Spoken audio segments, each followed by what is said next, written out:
Joe Goodhue. I move that the question be now Question is that the question be now put. Those of that opinion will say aye.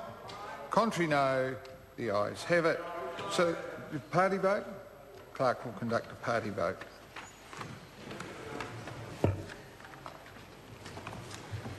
New Zealand National. 57 votes in favour. New Zealand Labour.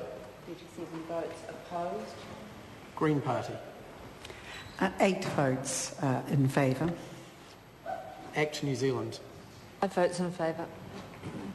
Māori Party. 4 votes in favour. Progressive. 1 vote opposed. United Future. 1 vote in favour. Honourable Chris Carter. Any other votes?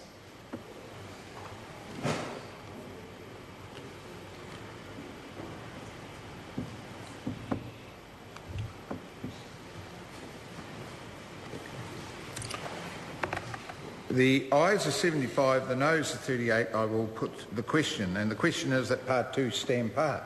Those of that opinion will say aye. Contrary, no. The ayes have it. The question now is that clauses 1 and 2 stand part. Mr. Chair. Grant Robertson. Thank you very much, Mr. Chair. It's a pleasure to take a call in this bill, and it is my first call in the committee stages. So, I mean, obviously, as with other members, we're certainly supportive of this bill, and clearly would have liked the questions that my colleague, the Honourable Nanaia Mahuta, asked to be answered by the Minister, and it's a pity that he didn't choose to do that when he had the opportunity. But coming to the title of the bill, Mr. Chair, and as the buddy MP for the Whanganui electorate, it's the subject of this title that I want to take a call on, because visiting that particular region, the question of Whanganui versus Whanganui or versus Whanganui is something that people have raised with me many times when I've been there. And as a lad brought up in the South Island, not unlike the chair, the member in the chair, I have seen an H in a word, and I've been moved to say Whanganui, because that's what it looked like to me when I stood there and looked at it. So when we come to the title of this bill, it's interesting to note the changes that have been made to clauses 1 and 2, because they have moved from what we would have said in the past as Whanganui to Whanganui. And that's what I have learned as the buddy MP for this electorate, is that it is not Whanganui but Whanganui. And it's something I think it's important to note, Mr. Chair, because this is a change in this title clause to move from Whanganui to Whanganui, not Whanganui.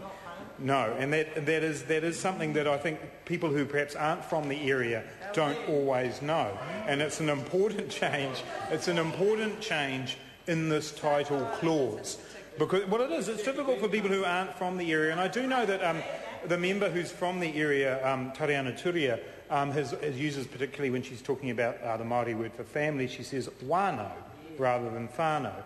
And that's something, again, that people for the iwi is important. And I raise this because it's a significant change in the sense it's one of the first bills, Mr. Speaker, that's come before the House since Maurice Williamson, as the Minister, acknowledged that both Whanganui and Whanganui were acceptable forms of that word, but not Whanganui, because that is pronouncing the H in a way that local iwi don't do, as evidenced by Tariana Turia. So I just wanted to note, Mr. Chair, that it is a significant change to the title clause of this bill. It is the first bill since the government has acknowledged that either spelling of the word is acceptable. And I think that it's worth noting that, Mr. Chair, because it was a decision I know the government found difficult.